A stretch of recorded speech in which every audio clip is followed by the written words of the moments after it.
जो इस कथा को सुनेगा उसको भय नहीं रहेगा किसी भी प्रकार। ऐसी अद्भुत ये कथा है, जहां प्रतिदिन इस कथा का गायन होता है वहां राक्षस पिशाच विघ्न ये सब चीजें वहां उपस्थित नहीं होते। ये कथा सुनाई जा रही है। तो भोलेनाथ ने कहा कि देख तू मेरा चेला है, मेरा भगत है, स्वामी सेवक आपस में युद्ध करें तो ठीक नहीं है, लेकिन कुछ समय के बाद तेरी बाजियों की खुजली मिटाने वाला आ जाएगा, चिंता ना कर, जल्दी आ जाएगा। तो वाणासुर ने कहा कि मुझे कैसे पता लगेगा? तो भोलेनाथ ने कहा ये मैं ध्वजा तुझे दिए देता हूं, इस ध्वजा को अपने मकान के ऊपर लगा देना, और जिस दिन ध्वजा नीचे के लिए गिर जाए किसी के प्रहार के करने पर, किसी का बाण चलाने पर ये नीचे गिर जाए या छिन्न भिन्न हो जाए तो समझ लेना कि अब तेरी बाजुओं की खुजली मिटाने वाला आ गया। तो भगवान ने वो ध्वजा दे दी, ध्वजा ऊपर लगा दी। ध्वजा की बड़ी महिमा है। ध्वजा खाटू श्याम बाबा ध्वजा से प्रसन्न हो जाते हैं, माँ देवी दुर्गा ध्वजा से प्रसन्न हो जाती है। बच्चों के विवाह के लिए ध्वजा बोली जाती है। जैसे किसी के बच्चों के विवाह में देरी हो रही है तो माँ भवानी दुर्गा के लिए ध्वजा बोली जाती है। किसी के बच्चों को पीड़ा है, कष्ट हो रहा है तो श्याम बाबा की ध्वजा बोली जाती है, खाटू श्याम बाबा की। रामदेवरा बाबा राजस्थान में बड़ा अद्भुत हो कमाल की बात। अभी मैं जोधपुर में था कुछ समय पहले, रामदेवरा बाबा का मैं आपको 5-7 दिन का बाबा रामदेवरा बाबा का चरित्र जरूर सुनाऊंगा। बड़ी अद्भुत, एक दिन की तो मैं कई कथा सुना के आ गया हूं, लेकिन पूरे 7 दिन की कथा, जो संस्कृत के महान पंडित थे, बहुत विद्वान थे प्रकांड, और उन्होंने बड़ी अद्भुत अद्भुत बातें कही हैं। उनकी बातें समाज में 3 तरह की हवा की तरह बहनी चाहिए, शीतल मंद सुगंध। बड़े भाग्यशाली हैं वो जो बाबा रामदेव रहा बाबा से जुड़े। ये राजस्थान में मंदिर पड़ता है, घोड़े पर जिन्होंने सवारी करी है वहां पर लोग ध्वजा लेकर के जाते हैं, तो सब जगह से लोग वहां आते। फागुन के महीने में श्याम बाबा के दरबार में ध्वजा। राजस्थान में एक जगह पड़ती है डिस्ट्रिक्ट धौलपुर में, माता रहना वाली देवी। मैं व्यासपीठ से प्रत्येक दिन माई का जयकारा लगाता हूं, और ये मुझे गर्व है इस बात का कि मैं इस माई का भगत हूं, उसी की ही कृपा से। साल में एक आध बार दर्शन करने के लिए भी जाता हूं, नवरात्रा में जाता हूं ज्यादातर ऐसे। तो नवरात्रा में मैं जबलपुर में था तो जा नहीं पाया। अब मैं एक आध दिन में, जब तक यहाँ वृंदावन में हूँ, दोपहर की कथा पूरी करके एक दिन माँ रहना वाली के दर्शन करने के लिए जाऊंगा। इतना बड़ा यह दरबार है, इस माँ की प्रभावता मैं बता रहा हूँ कि चौड़े में एक पिल्लुआ के पेड़ के नीचे बैठी है, मंदिर बनने नहीं देती। बड़े बड़े सेठ यहाँ आए, दिन में दीवारें बनती हैं, रात में अपने आप गिर जाती हैं, क्योंकि वो चाहती नहीं मंदिर।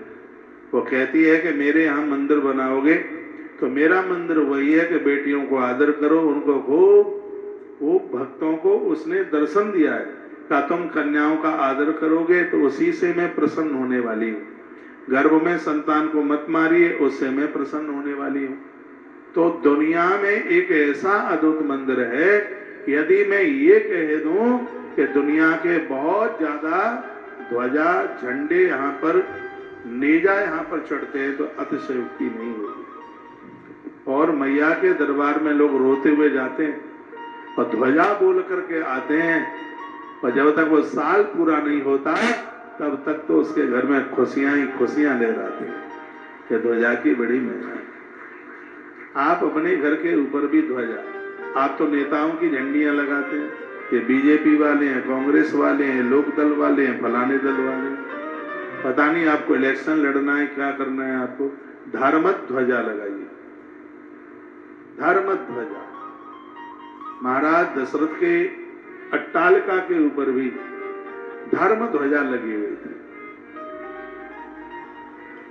तो उसको आप धर्मत ध्वजा को लगाइए, और वो ध्वजा ये बता देगी कि आपका समय कैसा आने वाला है।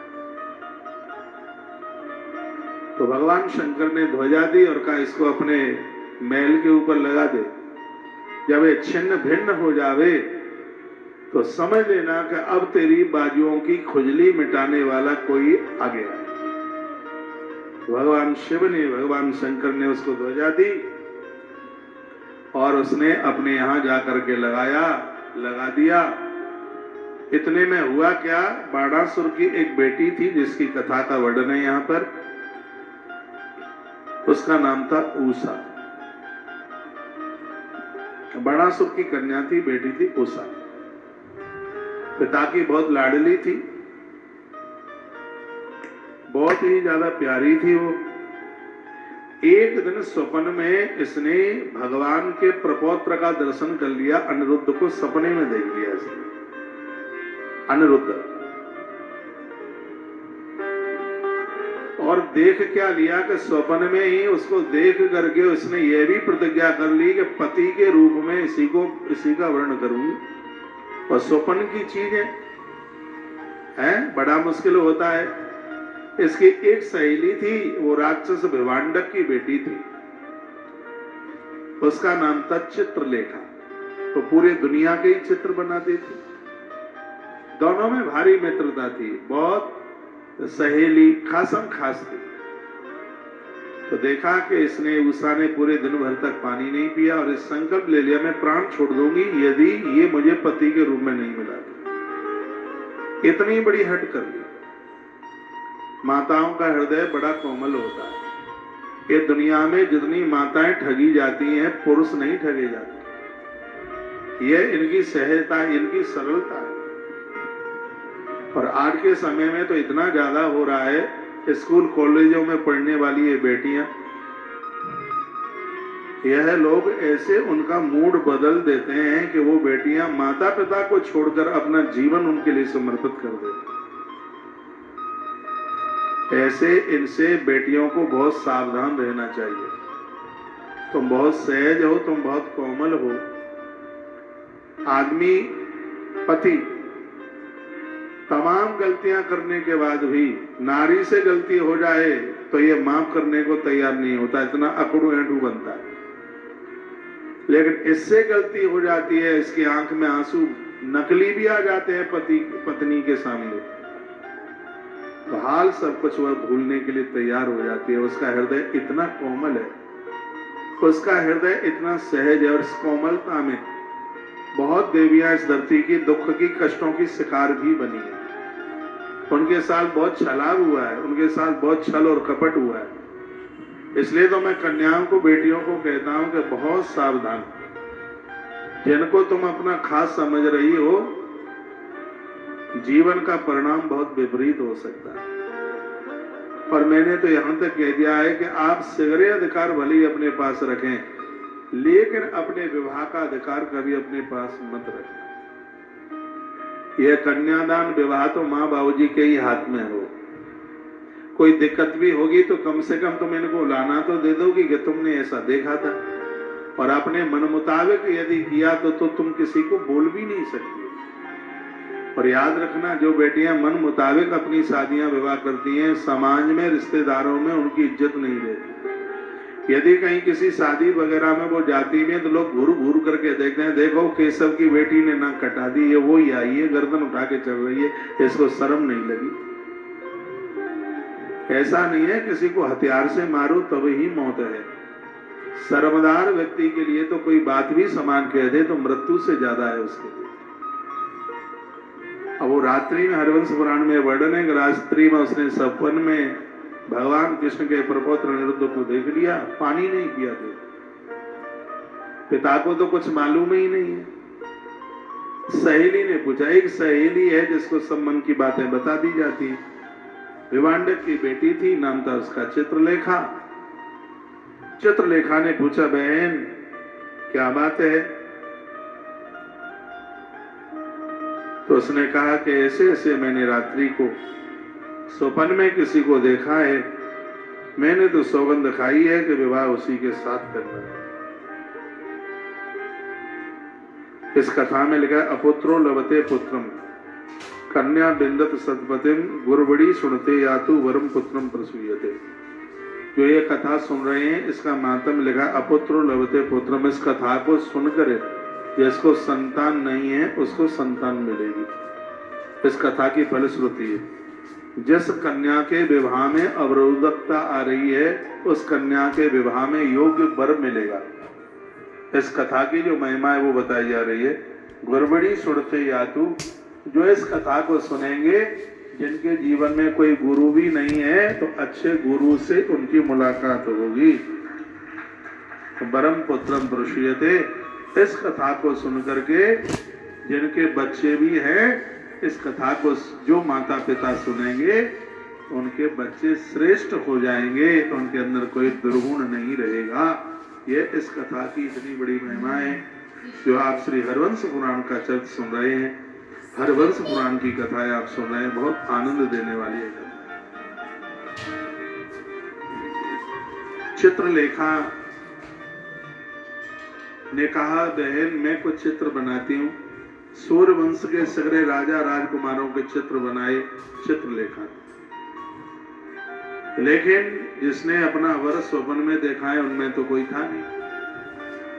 उसके बाद में चंद्रवंश के चित्र बनाए गए, जो चंद्रवंश में राजे हुए राजा यदु का चित्र बनाए। तो उषा कहती है कि कुछ हल्की सी शकल मिलती है, इन चित्रों को आगे बढ़ाइए।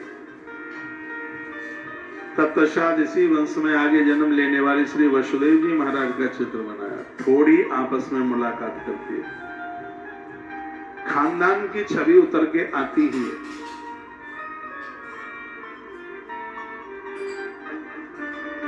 किसी ने मुझे पूछा था कि महिंद्रा और टाटा की सिगरी गाड़ियां एक जैसी कैसे लगती हैं। अभी कुछ दिन पहले, मुझे तो इन सब चीजों की ज्यादा नॉलेज नहीं है, लेकिन किसी ने पूछा, जवाब तो देना ही पड़ता है। जो भी कोई अब जवाब दो तो जवाब तो देना ही पड़ेगा। आ गया है कि जनरेशन, इधर भी आप देखिए, इधर बच्चों को भी आप देखें, कहीं न कहीं दादा दादी से, माता पिता से सकल सूरत मिलती ही है। ये कंपनी वाले लाख कोशिश कर लें, लेकिन जिन्होंने वो प्लेटफार्म तैयार किया है, कहीं न कहीं से जो चीज वहां बनी है वो एक दूसरे से मिलान करती ही है। जब संसार की ये चीजें आपस में मिलान करती हैं, भैया, खानदान में जिस समय नारी के गर्भ में संतान होती है, यदि उसकी आंखों ने ससुर को देखा है, जेठ को देखा है, जेठानी को देखा है, पति को देखा है, और उस समय उसके गर्भ में पलने वाला जो बच्चा है, भैया, उसकी सकल सूरत का असर उसके ऊपर हो ही जाता है। इसमें कोई संशय वाली बात नहीं। इसलिए गर्भ में जब संतान होती है, इसलिए कहा गया है, महात्मा महर्षि याज्ञवल्क्य ने बड़ा जोर दिया अपनी याज्ञवल्क्य स्मृति में, कहा है उन्होंने, गर्भिणी नारी के कमरे में अच्छे चित्र लगाओ, देवी देवताओं के चित्र लगाओ, ये देश के बड़े बड़े राष्ट्रभक्त हुए हैं उनके चित्र बनाओ, क्योंकि बच्चे को जन्म को देने से पहले नारी जिन चित्रों को देखेगी वही चरित्र होने वाली संतान के ऊपर चल करके आ जाए।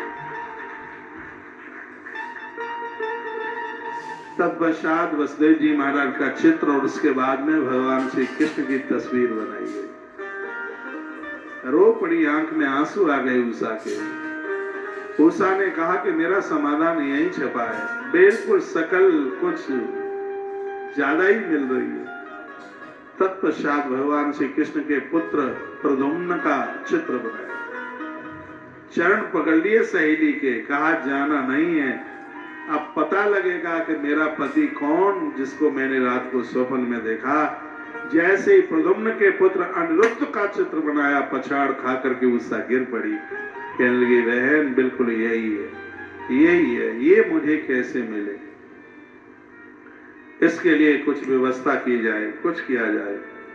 वो तो राक्षस की बेटी थी, मायावी थी, और वो कहने लगी कि इसको लाना ये मेरे लिए बहुत सहज है, बहुत सरल है।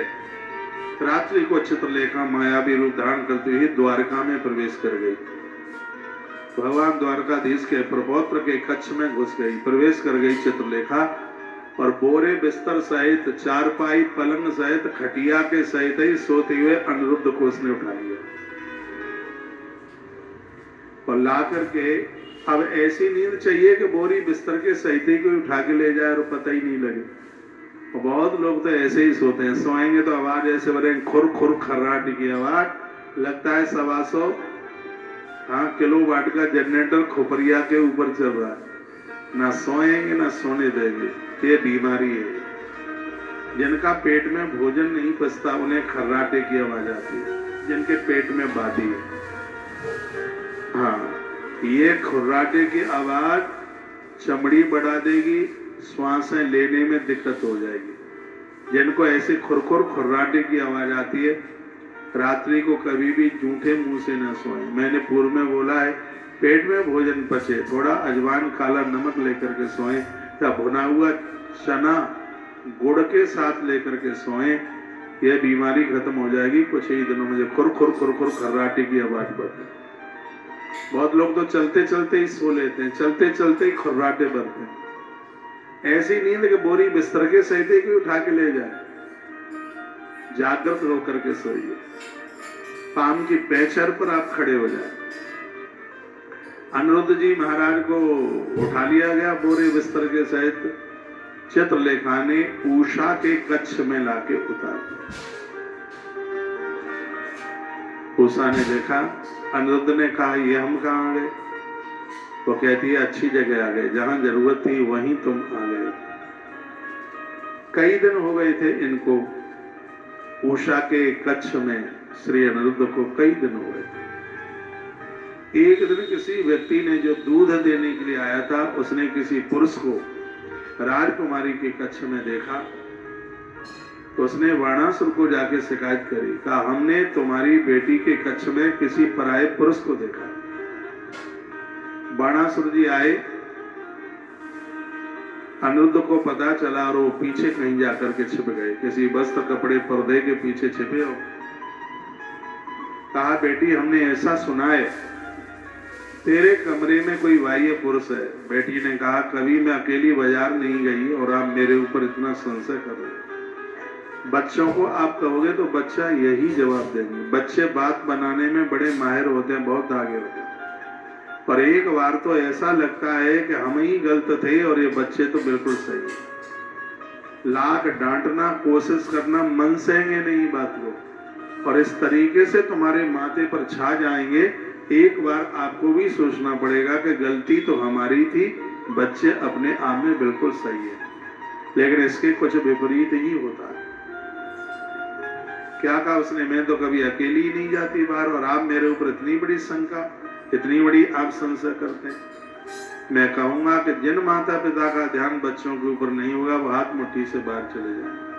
जैसे किसान का ध्यान खेती पर होता है, माँ बाप जी का ध्यान औलाद के ऊपर होना चाहिए। बच्चे पैदा कर दिए, बड़े कर दिए, बड़ी बात नहीं है। बच्चे आपका नाम कमाएं, अपने रास्ते से न भटकें, ये बहुत बड़ी बात है। प्राय आए तो ऐसी दुविधा, यदि बेटी हॉस्टल में रह रही है, बाहर रह रही है, तो माँ सोती थोड़ी है, उसको नींद नहीं आती। अकेली बेटी है, जमाना खराब है, पता नहीं क्या से क्या ना हो जाए, तो इसी सोच में पड़ी रहती है। मैं तो बेटियों को कहता हूँ, तुम घर से बाहर पढ़ने को या नौकरी के लिए जा रहे हो, सीता बन करके जाइए। क्योंकि हर चौराहे पर पहले तो एक आध रावण था, अब तो बहुत दुनिया भर के रावण खड़े हुए हैं, और इन रावणों के लिए तुम्हें सीता बन करके ही खड़ा होना होगा। सीता भूमि की पुत्री है, राम की गृहिणी है सीता। जिसने अपने संस्कारों को कभी त्यागा नहीं, उसी को सीता कहते हैं। ता माने त्यागना, सा माने संस्कार। जिसको संस्कार स्वीकार करना आता है उसको सीता कहते हैं। धरती की हर बेटी सीता की तरह अपना जीवन जिए। रावण आया था, बहुत कुछ उसने कहा। माता जानकी ने क्या कहा, आपो सुन खद्दोत सम राम है भानु सम। प्रभु श्री राम जी सूर्य है तो क्या, तू तो जुगनू है तो क्या।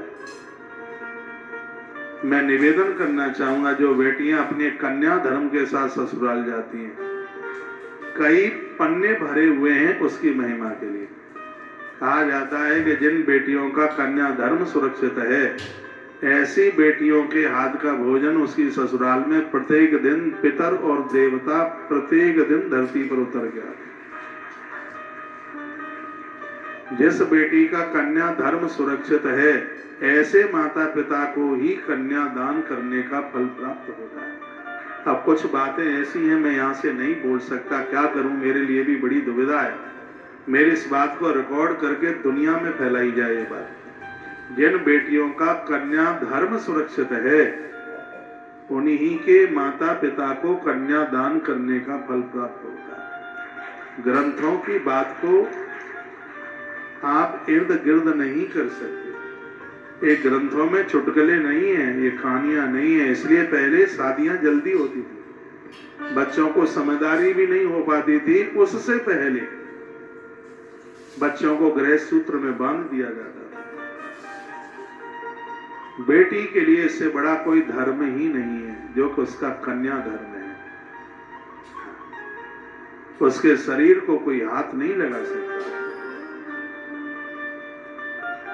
और इन सब चीजों में भारत हमेशा से आगे रहा, इसलिए उसको धर्म गुरु कहा है भारत को। इसलिए ये पूरे विश्व का गुरु है। ये भारत जैसी संस्कृति, भारत जैसे संस्कार कहीं किसी के पास नहीं है। मैं तो कहना चाहूंगा, बच्चे पढ़े लिखे सब कुछ करें, लेकिन उनकी शादियां समय पर कीजिए। ये बच्चे आपको कहेंगे नहीं कि हमारी शादी कर दें। आज हवा ऐसी चल रही है, इस बयार से बचना बड़ा मुश्किल है। आपके पास बहुत ज्यादा जिम्मेवारियां हैं, उनके साथ साथ ये भी जिम्मेवारी है कि आप बच्ची को, बेटी को समय पर उसके घर, उसकी ससुराल भेज दीजिए। पढ़ाई लिखाई नौकरी चाकरी जो करती रहे, वो बेटी नौकरी करे, ये आपके लिए कोई ऐसा निर्णय शास्त्रों ने किया हो, ऐसा बिल्कुल नहीं है। बिल्कुल बेटी को अच्छा घर वर दो, कमाने वाला संस्कारी वर श्रेष्ठ। तुम्हारे रिश्तेदारों में जो सबसे ज्यादा श्रेष्ठ हो बेटी के लिए, ऐसा देखिए, तभी तो उसका नाम वर है। इसलिए उसको वर कहते हैं। अपने से सवाया देखिए, 2.5 गुना 5 गुना देख लिया तो बेटी भूखी मरेगी, आत्महत्या करके मर जाएगी। और आज ऐसा ही हो रहा है। करोड़पति लोग बेटियों को क्या कहते हैं, तेरा बाप भिखमंगा, ऐसा ही बोलते हैं। और देखा जाए तो भिखारी तो वो है। उस पिता से बड़ा दादा कौन है जिसने अपनी बेटी तुम्हें दे दी है? लेकिन इस बात को लोग समझते थोड़े ही है। तो मेरे पास तो रोज आते हैं बेटियां 30 की हो गई हैं, 32 की हो गई है, जन्म पत्री देख दो, कोई उपाय बता दो। क्या उपाय बता दो है? ये कोई मतलब है क्या? तो हम जैसे लोग कुछ बोल दें तो हो सकता है बेटियां ही कुछ बोलने को तैयार हो जाए। वैसे बोलेंगे नहीं, वो बड़ी समझदार है। मैं तो उनके हित में, तो उनके पक्ष की बात कर रहा हूं। मेरे पास प्रमाण है कि बेटी का कन्या धर्म सुरक्षित है, तो सूर्य भगवान भी उसके मुख का दर्शन करके अपने भाग्य की सराहना करते हैं। ग्रंथों में, स्मृतियों में, संहिताओं में लिखी गई बातों को आप दुत्कार नहीं सकते। पूरी दुनिया मेरी बात ना माने तो इतने तो मेरी बात मानेंगे जितने मेरे सामने बैठे हुए हैं। कन्याओं को समय पर उनके घर भेजिए। बेटियों के ऊपर, बच्चों के ऊपर, संतान के ऊपर ध्यान दीजिए। कहां आते हैं, कहां जाते हैं, संगति कैसी है, दोस्ती कैसी है। 3 के पास ही बेटी सुरक्षित है। पिता के पास बेटी सुरक्षित है, भाई के पास बहन सुरक्षित है, और बेटों के पास मां सुरक्षित है। और आप चाहे जिसका आप विश्वास कर लेते हैं, ड्राइवरों के साथ भेज देते हैं। कितनी ये घटनाएं घट रही हैं, पता ही नहीं लगता कि कहां का ड्राइवर कन्या बेटी को लेके चला गया। और ऐसी आग लगी है, ऐसी हवा चल रही है कि अधबूढ़ी स्त्रियां नौकरों के संग भाग रही हैं, जिनको 2-2, 3-3 बच्चे हैं, वो घर छोड़ करके भाग रही है। हो क्या गया समझ में नहीं आ रहा। ये भूमि राम की है। सूर्पणखा विश्व सुंदरी थी। सूर्पणखा जिस जगह से चलती थी, लोगों की चाल चलना बंद हो जाता था। टकटकी लगा करके देखते थे। वह सूर्पणखा राम के सामने आई।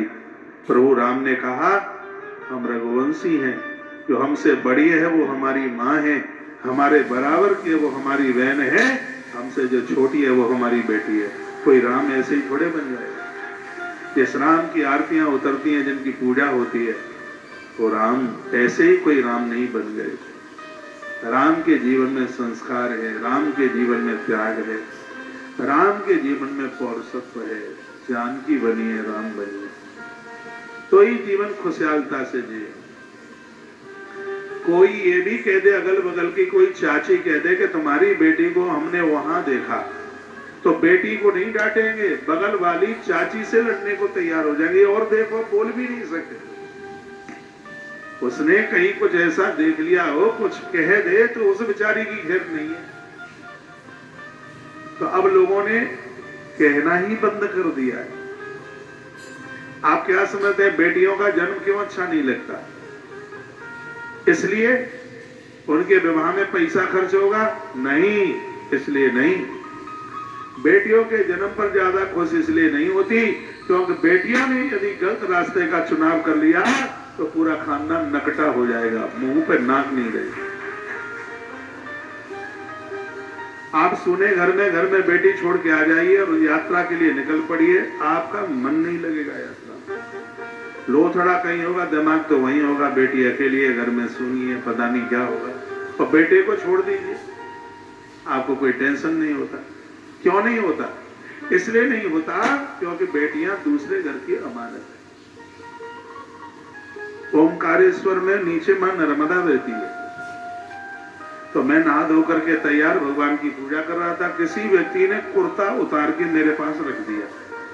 इंदौर में कथा थी, वहां से मैं वहां गया नहाने को। कहा महाराज जी थोड़ा इसको देखते रहना, मैं नहा के आता हूं।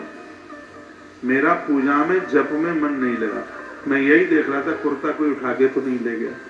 कुर्ता कोई, क्योंकि उसने विश्वास करके हमारे पास रखा है, तो उसकी रक्षा करना, उसको रखाना, ये हमारा धर्म है। परमात्मा ने अपनी प्रकृति के लिए कन्या को आपके पास में रखा, ये प्रकृति की धरोहर है, इसकी रक्षा करना आपका धर्म है। इसकी रक्षा नहीं हुई तो आप अपराधी हैं। कथा जिंदगी है, जीवन में कितने बड़े मत बनिए, आपके बच्चे बिलंदा कपड़ा पहन के चले। इतने बड़े मत बनिए आपके बच्चे संस्कार विहीन हो जाए। संस्कार घर से मिलते हैं। मेरे पिता ने कहा था, बेटा हाथ का सच्चा लंगोटी का पक्का दुनिया में उसे कोई परास्त नहीं कर सकता। उस सूत्र को लेकर के हम लोग निकले। ये चीजें घर से मिलती हैं। तो परिवारिक जनों को चाहिए, अरे बच्चे छुट्टी में आते हैं, आपको उसको टाइम ही नहीं है उनके पास बैठने के लिए। वो अपने यार दोस्तों के साथ, मित्रों के साथ आज इधर घूमे, इधर स्कूटी, इधर फुर से उधर उड़ गई, उधर उड़ गई। 4 दिन की छुट्टी, मम्मी के पास, पापा के पास 4 घंटा तो ज्यादा बोल रहा हूं, 40 मिनट भी नहीं बैठे। ये कमियां आपकी हैं। आप देना ही नहीं चाह रहे, आपके पास टाइम ही नहीं, आपके पास समय नहीं। बच्चे आपकी बात नहीं मानते, आप माँ बाप कहलाने के अधिकारी ही नहीं है। आपकी आंखों में करंट ही नहीं, आपकी आंखों में तेजी नहीं आती। आप 35 में समझाओगे तो बच्चे नहीं समझेंगे, 8 में 10 में समझेंगे। मिट्टी कच्ची है, चाहे 100 बना दो उसमें से, बर्तन का कोई भी रूप दे दो, यदि मिट्टी पक गई है तो मुड़ेगी नहीं, टूट जाएगी। जब ये अबोध है, छोटे हैं, इनको जिधर तुम बदल दोगे उधर ही बदल जाएंगे। इसलिए माँ को गुरु कहा, पिता को गुरु कहा, और गुरुओं का तो नंबर बाद में आता है। सबसे पहले तो गुरु घर में बैठे, जो अपने बच्चों को मोड़ देते हैं, बना देते हैं, ऊंचाइयां दे देते हैं, तब माँ और पिता ये दोनों उन बच्चों के गुरु हो जाते हैं। आगे बढ़ रहा हूं, तो उस बेटी ने क्या कहा, हम तो अकेले भी नहीं जाते कहीं, बाजार अकेले नहीं गए और आपने इतनी बड़ी शक हमारे ऊपर कर ली। तो वाणासुर ने कहा, अरे गलती हमारी है, बेटी तो अपनी जगह पर सही है, हम ही गलत है। पूरी कथा तो यहीं घूम रही है। कभी कभी लगता है ना ऐसा, बच्चे तो बिल्कुल सही है, हम ज्यादा इन्हें कोसते रहते हैं, डांटते रहते हैं, गलती तो हमारी है। ठीक से बात को पर्दाफाश कीजिए, ठीक से देखिए, ना किसी के सुनने पर। यदि तुम्हारी आंखें देख रही हैं तो फिर और किसके ऊपर आप विश्वास करें। कुछ दिन तो वो चला गया, लेकिन फिर पक्का मुखबर लगा हुआ था। और सही बात कहना ये चुगली नहीं है, ये सही बात कहना ये अपराध नहीं है, सही बात कहना ये बिल्कुल अन्याय नहीं है। और आप समाज में सही बात कहते हैं तो बिना साधु के भी आप साधु हैं, बिना महात्मा के भी आप समाज के एक बहुत बड़े महात्मा हैं। समाज में सही बातों को लेकर आप चलते हैं। इतना बढ़िया मुखबर लगा हुआ था, उसने कहा आप मुझे भले ही मृत्यु दंड दे देना, मैंने तुम्हारा नमक खाया है और तुम्हारी बेटी भटक रही है, राजा का अपमान हो तो हम प्रजा के लोग फिर ठीक से जी नहीं पाएंगे, क्योंकि राजधानी उसी राजा की बढ़िया चलती है जो राजा चिंता मुक्त होता है। कितनी अच्छी अच्छी बातें कही। इसलिए प्रजा तो हमेशा राजा की खुशहाली के लिए प्रार्थना करती है। राजा साहब भले ही तो मुझे मार डालना, एक बार अपनी बेटी के कच्छ को चारों कोने देख करके ठीक से उसको देखना, फिर आपको पता चल जाएगा कि मैं आपसे कुछ मिथ्या कह रहा हूं या मेरी बात में कुछ सत्य था। बाणासुर चला, बाणासुर बिना कहे कमरे में घुस गया तो देखा एक पर्दे के पीछे भगवान के प्रपौत्र छिपे हुए अनिरुद्ध। श्री अनिरुद्ध जी को पकड़ लिया, ले जाकर के कारागृह में पटक दिया। बैसाख की पूर्णिमा के दिन माता भगवती जगदम्बा प्रकट हुई थी, तब उनका खूब लंबी कथा है, वहां तक मैं पहुंच नहीं पाऊंगा। वो बड़े कष्ट भोग रहे। सीधी सी बात है, कहा गया है कि यदि धर्म के विपरीत पांव रख दिया तो हम तुम तो हैं क्या, भगवान के खानदान में भी जन्म लेने वाला कष्ट के बिना नहीं रह सकता, परेशानी के बिना नहीं रह सकता। इसलिए तो इन बातों को कहा गया। अरे न्याय कानून तो सबको है। क्या एसपी का लड़का गलती करेगा, आईजी डीआईजी का लड़का गलती करेगा, क्या उसके लिए कानून नहीं है? मुख्यमंत्री का लड़का गलती करेगा तो क्या उसके लिए कानून नहीं है? उसके लिए भी कानून है। भले ही वो भगवान का प्रपौत्र, क्या फर्क पड़ता है? फर्क क्या पड़ेगा उससे यदि गलत रास्ते का चुनाव होगा। अनिरुद्ध जी को तो पहले ही बोल देना चाहिए था कि ऐसे से मेरे साथ मायावी तंत्र चलाए, मुझे सोते हुए को द्वारका से यहाँ लाया गया और मैं तुम्हारी लड़की के बंधन में बंध गया हूं, मुझे मुक्त कर। बात तो ये होनी चाहिए थी, लेकिन उन्होंने भी वो बोले नहीं। और जब सकुड़े हुए से पड़े हुए दिखाई दिए तो सीधे कारागृह में पटक दिया और सांप दंशन कर रहे। इतना कष्ट दिया जा रहा था, इतना ताड़ित किया जा रहा था, बुरे काम का बुरा नतीजा नहीं मानो तो कर देखो।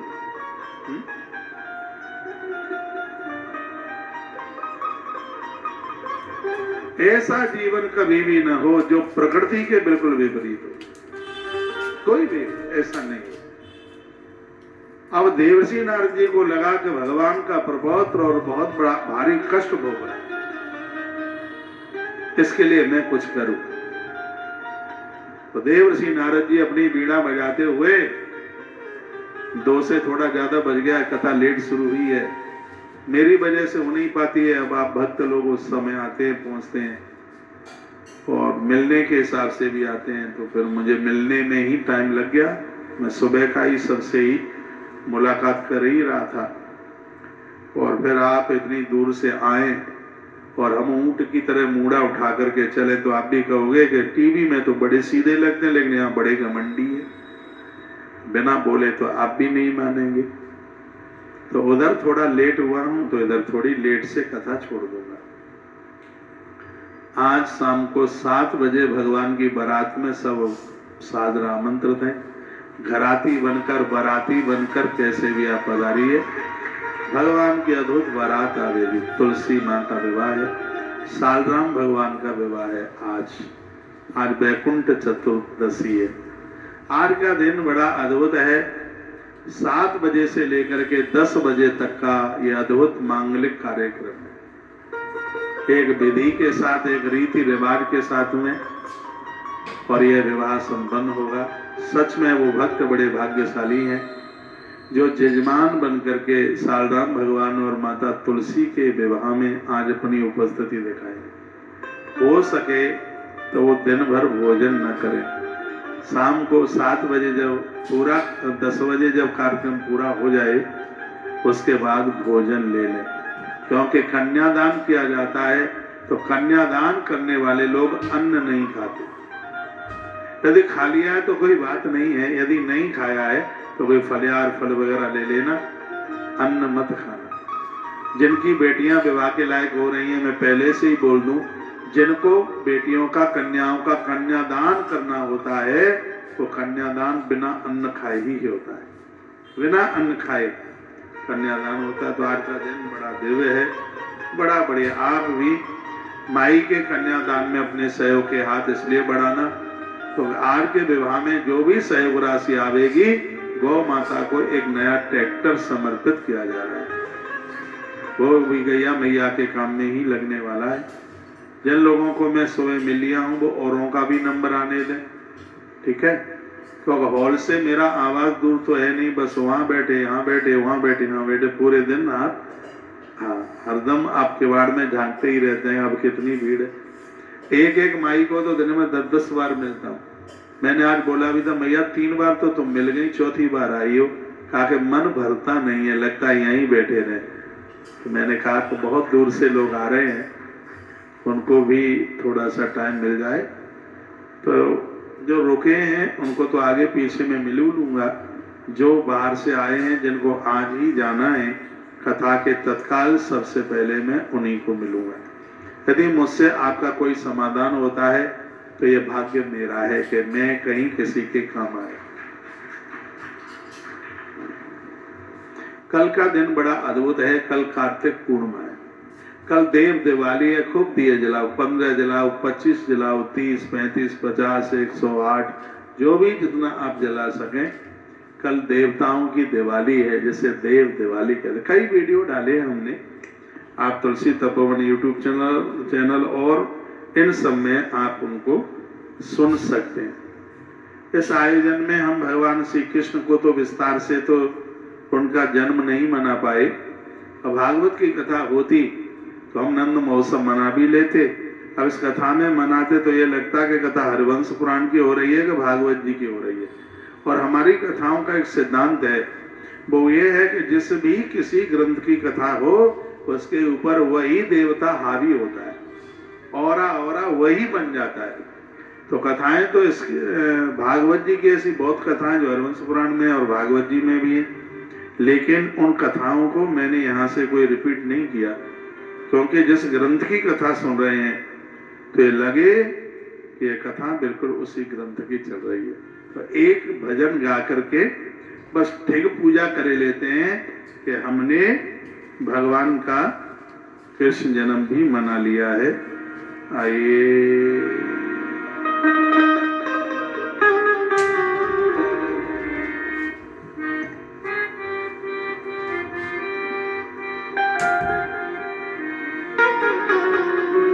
भादों का महीना, भादों का महीना हुई है आधी रात, भादों का महीना हुई है आधी रात, जन्मे कृष्ण कन्हैया मैं नाचूं सारी रात।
जन्मे कृष्ण कन्हैया हम नाचे सारी रात। ये भादो का महीना हुई है आधी रात, भादो का महीना हुई है आधी रात। जन्मे कृष्ण कन्हैया हम नाचे सारी रात। जय हो।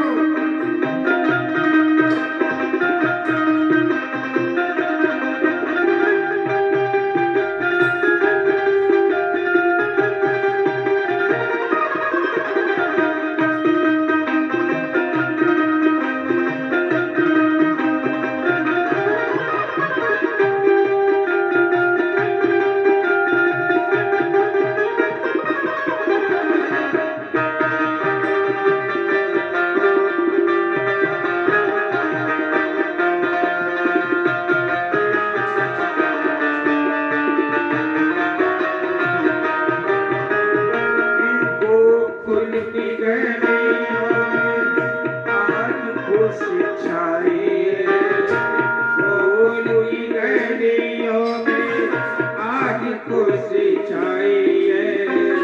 देवकी यशोदा धन्य बनी माई है, गोकुल की गलियों में आज खुशी छाई है। देवकी यशोदाया धन्य हुई माई है। होने लगी देखो खुशियों की बरसात, होने लगी खुशियों की बरसात। जन्मे कृष्ण कन्हैया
चोर पिया रे, कोई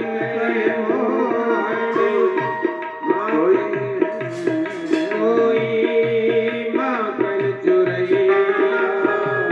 मुरली बजैया आए होने लगा शोर रे, मुरली बजैया आया होने लगा शोर रे। जय नंद के गोपाल में, जय नंद के गोपाल में जोड़ो दोनों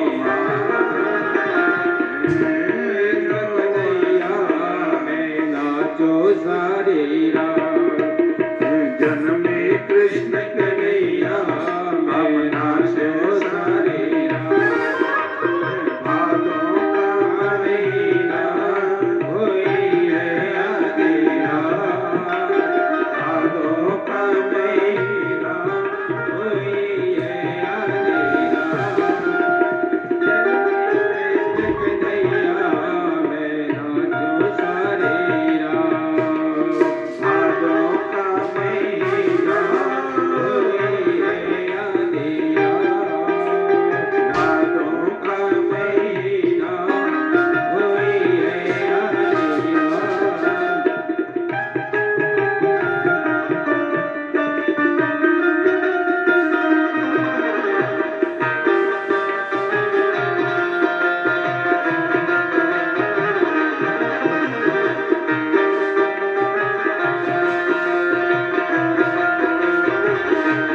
नंद के गोपाला हम जोड़े दोनों हाथ। जय नंद के गोपाला हम जोड़े दोनों हाथ। जन्मे कृष्ण कन्हैया हम नाचे सारी रात। भादों का महीना कोई है आधी रात। भादों का महीना कोई है आधी रात। जन्मे कृष्ण कन्हैया हम नाचे सारी रात। भादों का महीना कोई है आधी रात। जन्मे कृष्ण कन्हैया हम नाचे सारी रात। भादों का महीना कोई है आधी रात। जन्मे कृष्ण कन्हैया हम नाचे सारी रात। भादों का महीना कोई है आधी रात। जन्मे कृष्ण कन्हैया हम नाचे सारी रात। बोलिए भक्त वत्सल भगवान की जय। श्री हनुमान जी महाराज की जय। जय जय श्री तो हमने भागवत वाला कृष्ण जन्म नहीं, हमने हरवंश पुराण वाला कृष्ण जन्म कर लिया है। आप सभी को कृष्ण जन्म की बहुत मंगल में बधाई और शुभकामनाएं हैं। वही कथा में लौट करके आ जाइए। भगवान के अद्भुत चरित्र का, कृष्ण भगवान के अद्भुत चरित्र का वर्णन किया गया। भगवान कृष्ण के प्रपौत्र अनिरुद्ध कारागृह में हैं, तो एक संत को बड़ा दुख हुआ, उनको बड़ी पीड़ा हुई। कौन है? देवसी नारद जी। श्री देवसी नारद भ्रमण करते हुए श्री द्वारका जी में पहुंचे। द्वारका के लोगों को पता चला नारद जी आए हैं, तो सबने आकर चरणों में वंदन किया, प्रणाम किया। भगवान ने आसपास के सभी को बुलाया। आपके यहाँ गुरुजन आते हैं, संत जन आते हैं, जो भी आपके मित्र बांधव हैं, कुटुंब खानदानी हैं, उनको बुला लो। प्रभु राम के चरण धोने के लिए केवट भी अपने गांव में पहुंचकर पूरे कुनबे को लेके आ गया। कहा कि हम तो तरे ही जाएंगे, लेकिन आप तरें, ये हमारे लिए बहुत बड़े पुण्य की बात है। तो भीड़ भारी लगी हुई थी वहां पे। नारद जी पहुंचे, देवसी नारद जी के चरण छुए। भगवान के 16,108 देवियों से 10-10 पुत्र, एक एक बेटी का जन्म हुआ है, तो सात सम्मित कथा ही है। तो सगरे बच्चे नारद जी को प्रणाम करने को आए। तब नारद जी ने कहा कि मैं पहले भी आया हूं, आपका एक बालक मुझे दिखाई नहीं दे रहा। कन्हैया ने कहा सब तो है? कहा नहीं, एक नहीं है। कृष्ण कहते हैं सब हैं। कहा नहीं, एक नहीं है। कहा कौन नहीं है? कहा अनिरुद्ध नहीं दिख रहा है। बालक अनिरुद्ध का है। भगवान ने कहा प्रद्युम्न अनिरुद्ध का है, सांब अनिरुद्ध का है। तो सब देखने में लगे रहे। उन्होंने कहा कि उसका तो 3 महीने से पता नहीं है। तो देवसी नारद जी ने कहा परिवार इतना बड़ा है, तो इसका मतलब ये नहीं है कि बच्चों के ऊपर ध्यान ना हो। देवसी नारद जी ने कहा कि 90 दिन से श्री अनिरुद्ध वाणासुर के कारागृह में पड़े। वो इतना कहा, बलराम जी ने हल कंधे पर रख लिया। इतनी बड़ी हिम्मत है वाणासुर की? क्या गलती, क्या कमी, क्या हुआ? उस समय कृष्ण और बलराम दोनों सोड़ितपुर नगर के लिए प्रस्थान किए। देखा तो ध्वजा ऊपर लगी हुई थी, मकान के ऊपर ध्वजा लगी थी। भगवान ने वहीं से खींच करके एक बाण मारा, और बाण के लगते ही ध्वजा कट करके नीचे गिरी। बाणासुर ने भगवान महादेव के चरणों में, महादेव थे वहां पे, तो चरणों में वंदन प्रणाम करके कहा गुरुजी ये क्या हुआ? गुरुजी ने कहा बेटा सावधान हो जा, तेरी बाजुओं की खुजली मिटाने वाला आ गया है। शंकर को चीजों को पाकर के, प्रभुत्व पाकर के, और घमंड, अहंकार और अभिमान, ऐसे व्यक्ति का पतन हो जाए, वो टिके ही नहीं पाता। रावण जैसे लोगों की कथा, इन लोगों का विनाश, दुर्योधन का नाश, इन्हीं सब चीजों में तो हो गया। हमारे ग्रंथ यही तो समझाते हैं कि जितनी चीजों की वृद्धि आपके पास हो रही है उतनी ही सहज बन जाएगी। पेड़ के ऊपर फल जितने लदते हैं पेड़ उतना ही झुक जाता है। तो जितनी चीजें आपके पास लोग सम्मान करें, आदर करें, आपके पास ये वस्तुएं आई हैं, उतने ही आप सहज हो जाएंगे, सरल हो जाएंगे। तो ये चीजें आपका संग छोड़ के नहीं जाएंगी, ये चीजें आपके पास में टिकी रहेंगी। यदि घमंड आया, जो आया है उसको आने में तो बहुत देर लगी, लेकिन उसको जाने में बिल्कुल भी देर नहीं लगने वाली है।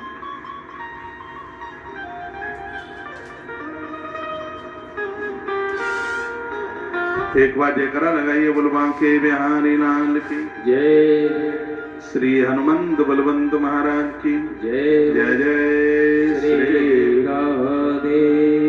तो भगवान महादेव बोले कि तेरी बाजों की खुजली मिटाने वाला आ गया है। और उसी समय इशारा पा करके और इसने बाणासुर ने भगवान कृष्ण के साथ एक बहुत बड़ा युद्ध किया। भगवान शंकर युद्ध में उतर आए। ऐसे महादेव हैं कि अपने चेलों का भारी पक्ष लेते हैं।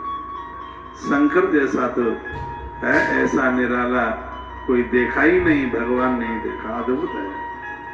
अब मैं आपको शिव पुराण की कथा नहीं सुना रहा हूं, कथा हरिवंश पुराण की है। मैं तो भगवान शिव जी का भी प्रभाव वर्णन करूं तो वर्णन न हो पावे पूरा। ऐसी अद्भुत अलौकिक कथा शंकर की है।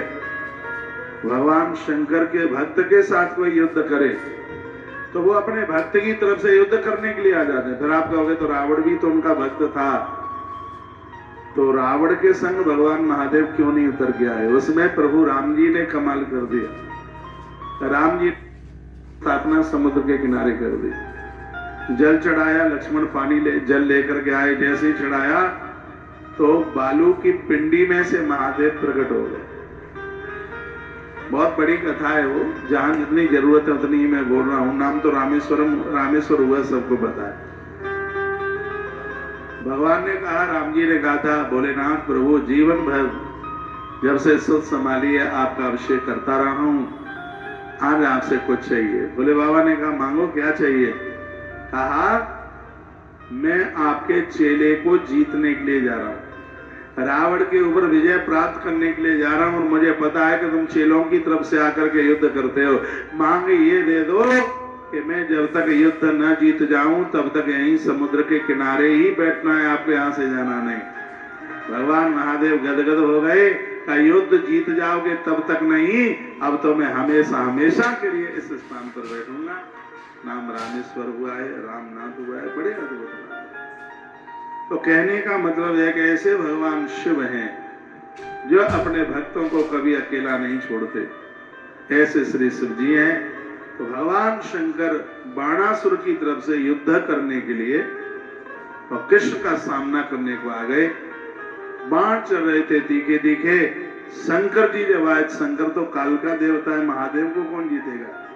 जितने भी इस लोक से लेके ऊपर के लोक में धनुधारी हुए हैं, सबसे पहले नंबर पर भगवान महादेव का नाम आता है, शंकर जी का नाम आता है, फिर राम जी का नाम आता है, परशुराम भगवान का नाम आता है, कृष्ण भगवान का नाम आता है। उन धनुष चलाने वालों में एकलव्य का नाम आता है, धनुष चलाने वालों में कर्ण का नाम आता है, द्रोणाचार्य का नाम आता है, और उन धनुष चलाने वालों में पांडु पुत्र पार्थ का नाम आता है, अर्जुन का नाम आता है। जो कुछ विशेष धनुष चलाने वाले हैं उनमें पहले नंबर पर जो नाम है वो भगवान शंकर का है। भोलेनाथ से बड़ा धनुर्धर नहीं हो पाया, कोई हुआ ही नहीं है। लेकिन ये लीला ईश्वर की आप देखिए, भगवान श्री कृष्ण ने एक जमड़ा सुन्नाम का बाण चला दिया, जिसमें भगवान शंकर को जमाई आने लगी। मुंह खुला का खुला रह गया, अब वो हथियार तो उठा नहीं सकते थे। मुंह खुला, जमाई आई, इतने में भगवान ने कुठार लिया, फरसा लिया, और बाणासुर की बाजुओं को वो छांटने लगे, उनकी बाजुओं को काटने लगे, और उसकी 999 बाजुआं कटी, 1000 बाजुआं थी। जब 2 बची, इतने में बाण का असर खत्म हुआ। भगवान महादेव होश में आए और आकर के भगवान का हाथ पकड़ लिया। कहा, प्रभु आप ऐसा ना कीजिए, आखिर में तो ये मेरा भक्त है, 2 हाथ तो रहने दीजिए। प्रभु ने कहा बड़ा घमंडी अभिमानी है, अभिमानी ना होता तो इसके 998 हाथ क्यों कटते। इसका मतलब हाथ कटने का मतलब है जब अभिमान चल करके आएगा तो हाथों की योग्यता समाप्त हो जाएगी। हाथों में जो योग्यता, बहुत योग्यता है हाथों, क्रिया की धुनी खत्म हो जाएगी, अच्छे कामों की करने की रीति खत्म हो जाएगी। और जब हम गलत करेंगे तो हाथों के पास में जो वरदान देने की एक बड़ी अद्भुत कला है वो भी समाप्त हो जाएगी। इसलिए हाथों को तो जगन्नाथ भगवान का हाथ होना चाहिए। इन हाथों से शुभ कीजिए, अच्छा कीजिए, बढ़िया कीजिए। इन हाथों को देवताओं का हाथ बनाइए, साधारण हाथ मत रहने दीजिए। जो हाथ बड़ों के चरण वंदन प्रणाम करते हैं, गरीब दीन दुखियारों की सहायता करते हैं, उनकी सेवा करते हैं, सच मानिए वो इंसान के हाथ नहीं, वो भगवान के हाथ हो जाते हैं। आ जाइए, आगे आ जाओ, यहाँ से रास्ते से निकला, यहीं से निकला, ऐसे आपको ही बोल रहा हूं, हाँ ऐसे।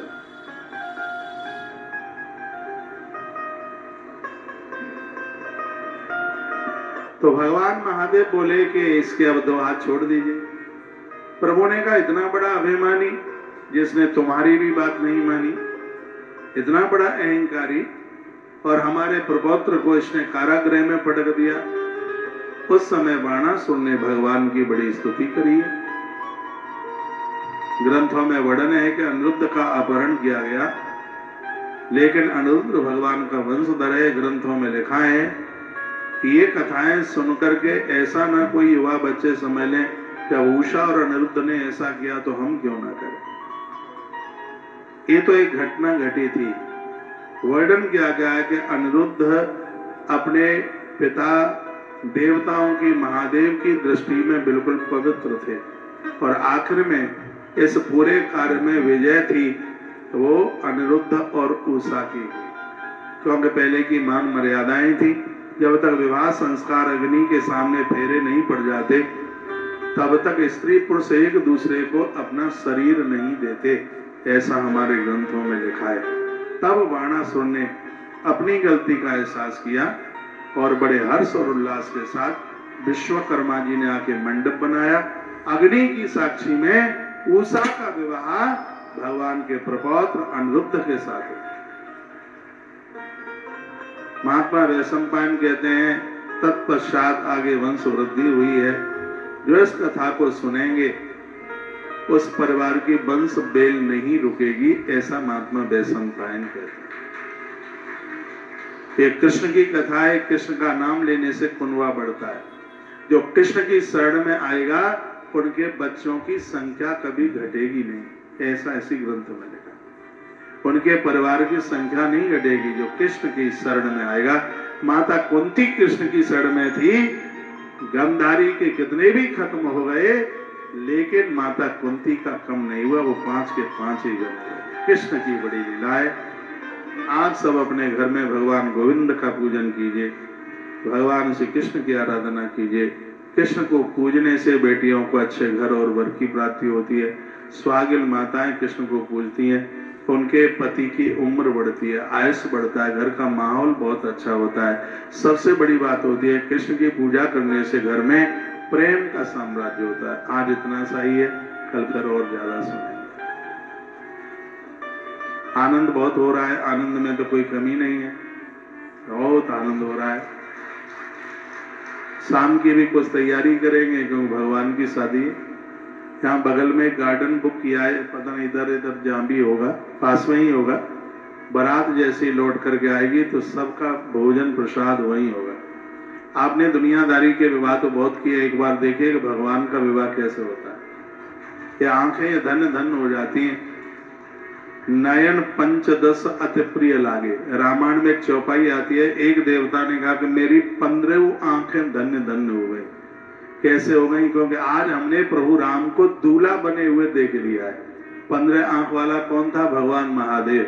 महादेव को 15 आंखें ना, 5 मुख हैं, एक एक मुख में 3-3 आंखें हैं, तो 15 आंखें हैं। शंकर जी कहते हैं राम को दूल्हा बना हुआ देखकर आज हमारी 15 आंखें धन्य हो गई।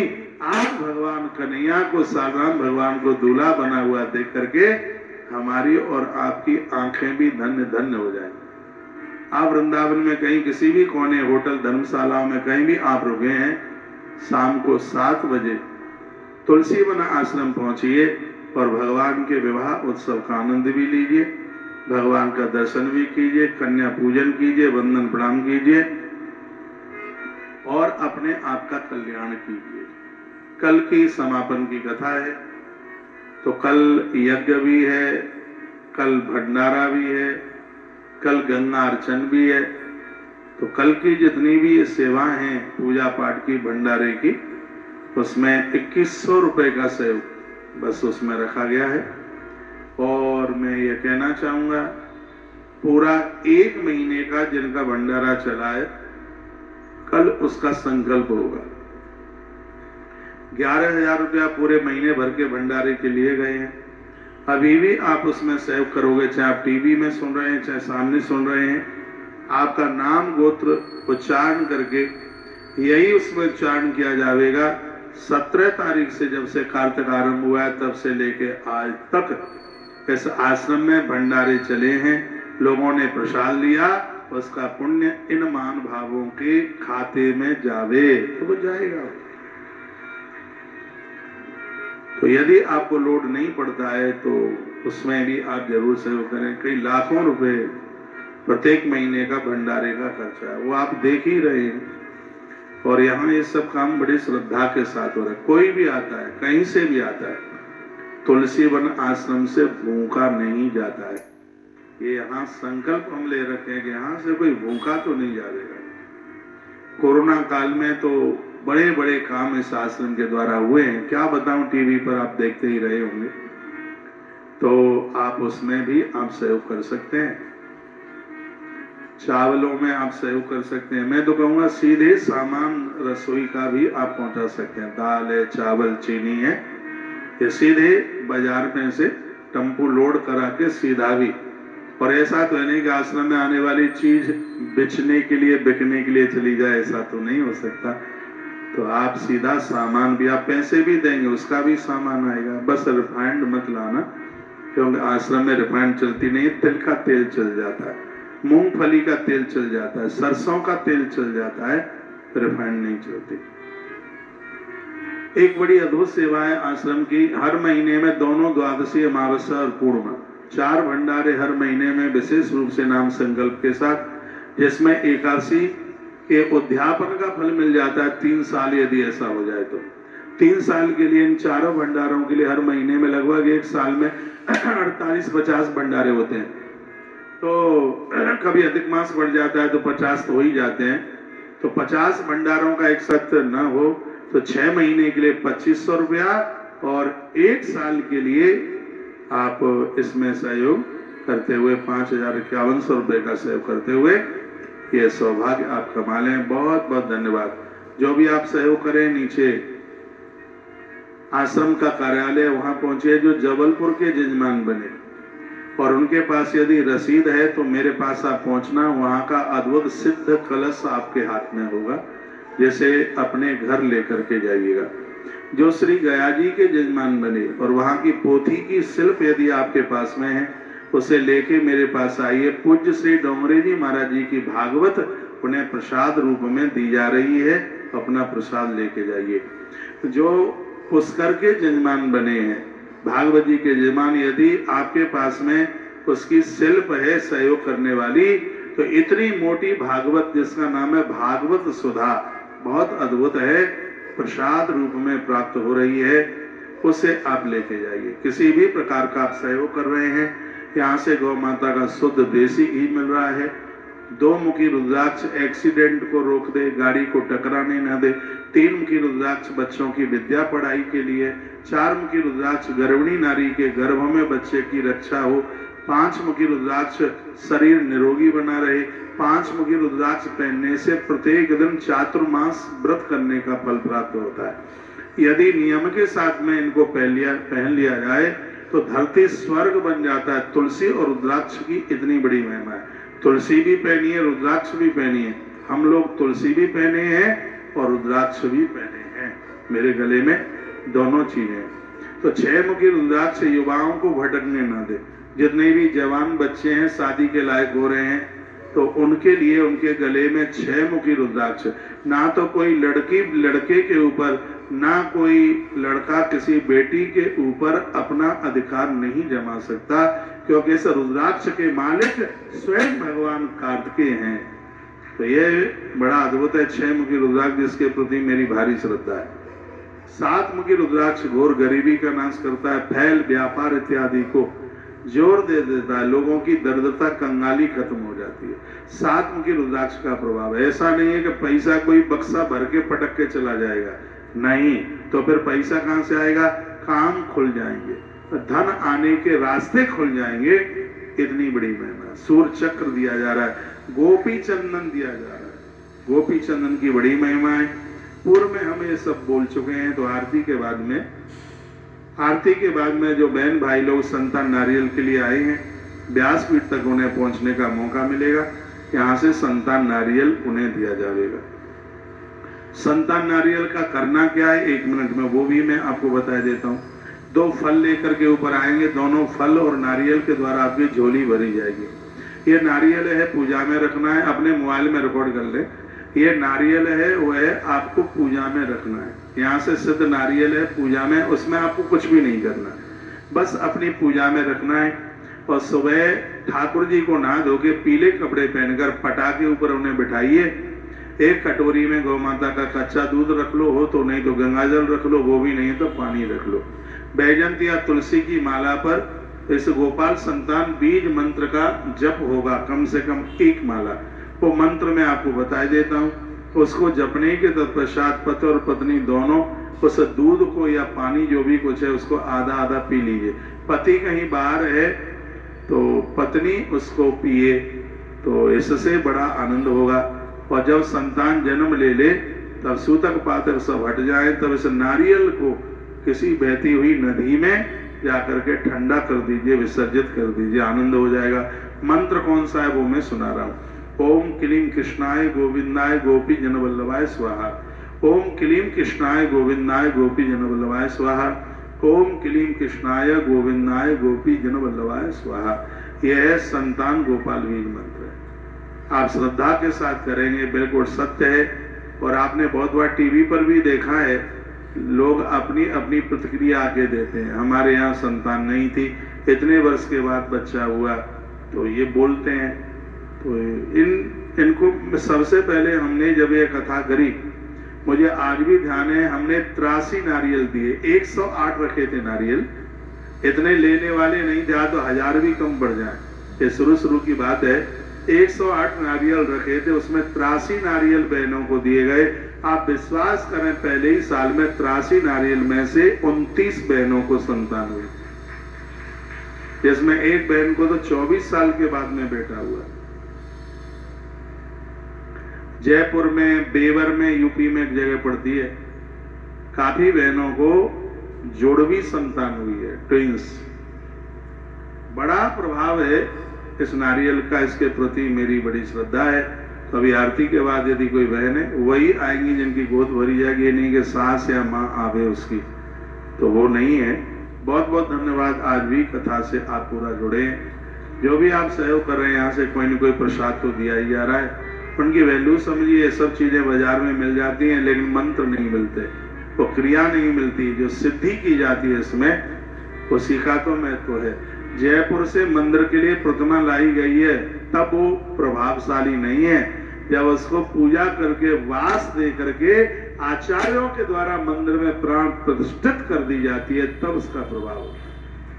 तो ये भी चीजें उसी प्रकार से पूजा पाठ करके जबलपुर के यज्ञ में ये रुद्राक्ष, सिद्ध रुद्राक्ष, वही रुद्राक्ष आज भक्तों को वितरित किए जा रहे हैं।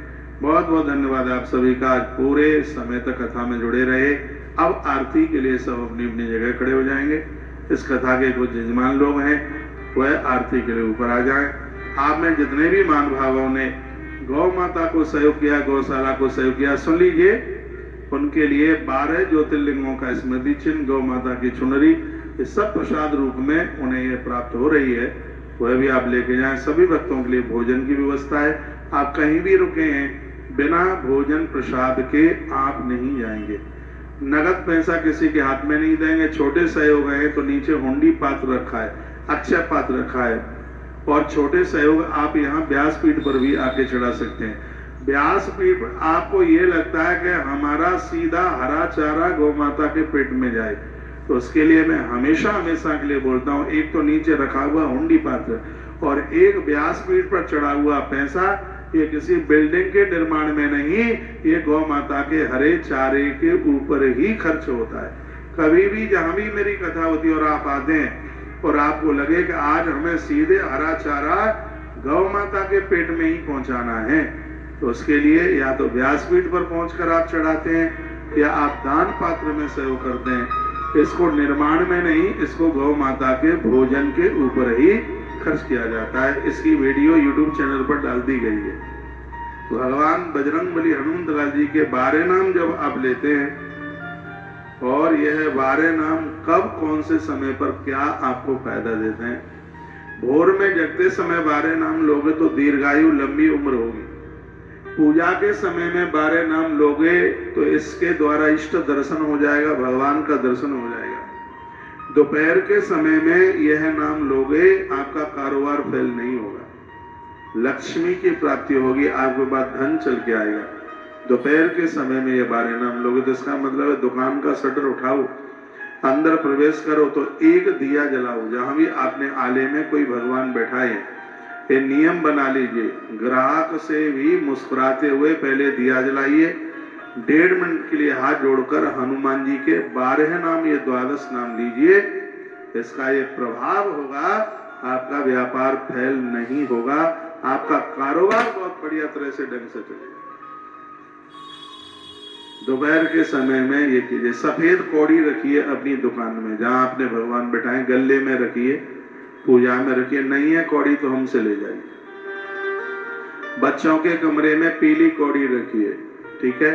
और मैं कहता हूं कि दुश्मन के बार से बचने के लिए अपनी जेब में काली कौड़ी रखिए। मैंने अभी कल परसों बोला ही है। तो दोपहर के समय में हनुमान जी के 12 नाम लेने से व्यक्ति लक्ष्मीवान बनता है। संध्या के समय में हनुमान जी के नाम लेने से व्यक्ति को संसार के सुखों के साधन मिलते हैं और परम शांति मिलती है। यहाँ तक कि आदमी टेंशन मुक्त हो जाता है। संध्या के समय में भगवान का जो भी आप भजन पूजा पाठ करते हैं, इसलिए शाम के समय में माला जपने की आदत डालो, शाम के समय में दिया जलाने की आदत डालो, शाम के समय में 10 मिनट भगवान के मंदिर में बैठने की आदत डालो, क्योंकि संध्या का भजन आराधना है वह तत्काल हमारे दिल दिमाग को शांति प्रदान करता है। ऐसा तो शिव पुराण में भी लिखा है। शाम को महारुद्राभिषेक होता है, इससे शांति मिलती है, तत्काल शांति मिलती है। तो शाम का समय का जो ये अद्भुत जो समय है, जो मन को शांति देता है, तृप्त करता है। आपको आपके जीवन में जो मिला है उसके ऊपर आप तृप्त हो जाएंगे।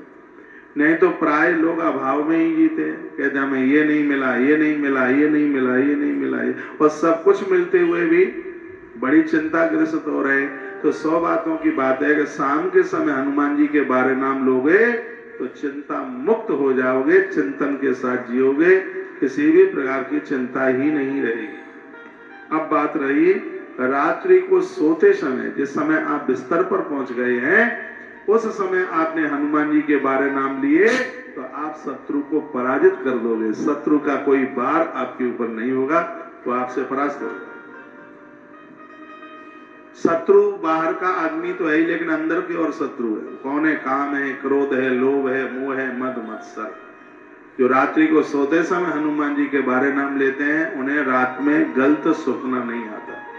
मैंने आज एक वीडियो डाली है, वो ये है यदि किसी को रात्रि को गलत सपना आता है तो एक हरा नींबू लीजिएगा, हरा वाला नींबू लें और उसको किसी भी महीने के शुक्ल पक्ष में जो भी मंगलवार पड़े तो उस समय उस नींबू को भगवान के मंदिर में बैठकर 108 बार हनुमान चालीसा और 108 बार उनका नाम ओम हम हनुमते नमः एक बार बोलो, फिर पूरा हनुमान चालीसा पढ़ दो। ओम हम हनुमते नमः ऐसा बोल करके फिर पूरा हनुमान चालीसा पढ़ दो। 108 बार ये क्रिया करनी है। जिसको गलत स्वप्न आता है या जिसके ऊपर भूत प्रेत का साया है, मुझे भूत प्रेत उतारना नहीं आता, लेकिन मैं जो ग्रंथ में उसके जो उपाय पढ़ता हूं तो मैं आपको बोल देता हूं। तो हरा नींबू ऐसे पढ़कर उसके तकिए के नीचे रख दीजिएगा। प्रत्येक दिन वो व्यक्ति उस नींबू का दर्शन करे, कुछ ही दिनों में वो नींबू सूख जाएगा। जब वो सूख जाए तो उसके ऊपर 7 बार घुमा करके और कहीं उसको सड़क के सहारे उसको कहीं छोड़ करके आ जाना। यह बीमारी तकलीफ हमेशा हमेशा के लिए चली जाएगी। यह प्रभाव बजरंग बली श्री हनुमान लाल जी महाराज। तो सोने से पहले आप हनुमान जी के 12 नाम लेते हैं। वर्णन है कि शत्रु पराजित हो जाएगा, परास्त हो जाएगा शत्रु। तो ओम हम हनुमते नमः, हनुमते ही नहीं है, ओम हम हनुमते नमः। ये बड़ा अद्भुत है, बहुत अद्भुत। 12 नाम। अंजनी सुत वायु पुत्र महाबली, रामेष्ट फाल्गुन सखा पिंगाक्ष, अमित विक्रम उदत क्रमण सीता शोक विनाश, लक्ष्मण प्राणदाता और 10 गरीब दर्पहा। तो ये हमसे ले लेना, आगे छपवा करके लोगों को बांट देना, ठीक है। यह भी एक पुण्य का बड़ा अद्भुत काम है। एक बात बताओ कि इन 5-4 सालों में कुछ सीखने को तो मिला होगा इस व्यासपीठ के माध्यम से। वो मैया थोड़ा खड़ी होना, चश्मा वाली मैया, है मिला है सीखने के लिए। और कथाओं में है बहुत सीखने को मिला है। हाँ जरूर बैठ जाओ, जरूर परिवर्तन तो हुआ होगा। कुछ बहनों ने कहा कि हम 8 बजे जगते थे, महाराज जी 5 बजे से पहले जगना आरंभ कर दिया।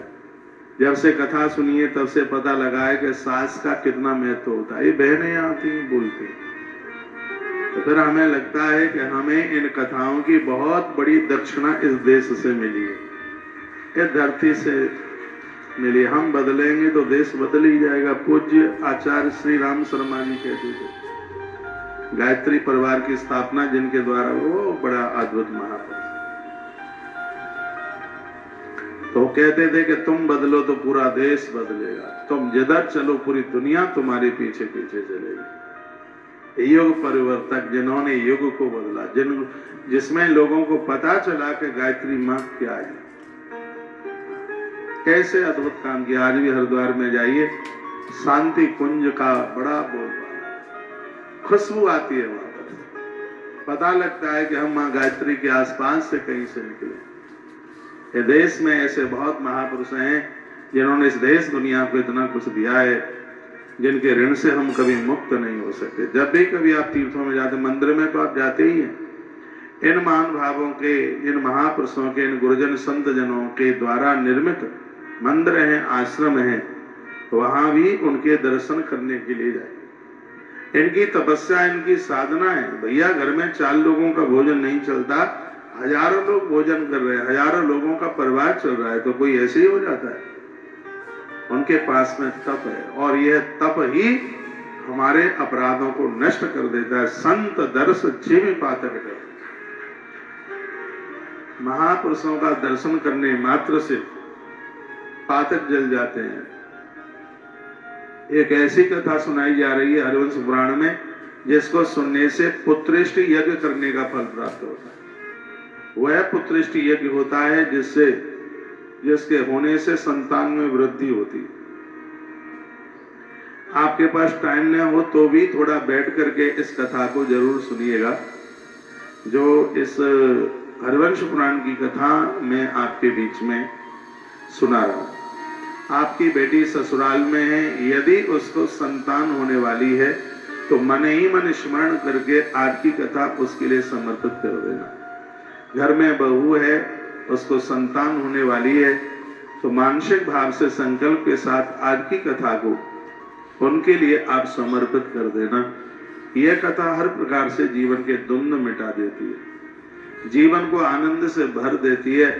हरिवंश का मतलब है जिस कथा को सुनकर ये लोग, जिनका वंश भगवान से जुड़ जाए, हरि से जुड़ जाए, उसी का नाम हरिवंश है।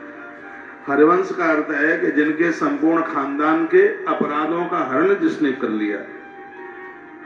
हरिम हरत पापानी, हरि का मतलब ही है जो हमारे अपराधों को, हमारे पापों को हरण कर लेता है, तो वो हरि है। आइए 12:55 हो रही हैं, ठीक 1 बजे लाइव टेलीकास्ट कटेगा, तो तत्काल तुलसी तपोवन यूट्यूब चैनल पर जुड़ करके और आज की कथा जितने बजे तक चले पूरी सुनिए।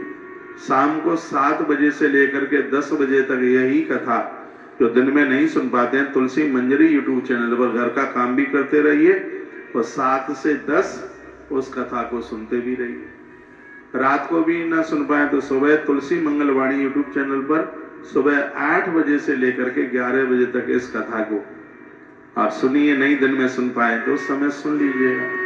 कथा के बिना मत रहिए, जिसमें हर प्रकार के प्रयास किए जा रहे हैं कि आप इन कथाओं से आज जुड़ें। 365 दिन सत्संग टीवी पर तो कथा चलती है, सुबह 9:30 बजे से लेकर के बिल्कुल बना हुआ टाइम है 1 बजे तक। आप गाड़ी में, मेले में, ठेले में, घर में, बाहर जहां भी हैं, आप अपने मोबाइल के माध्यम से हर क्षण हर पल इन कथाओं के साथ जुड़कर अपने जीवन का भरपूर आनंद ले सकते हैं।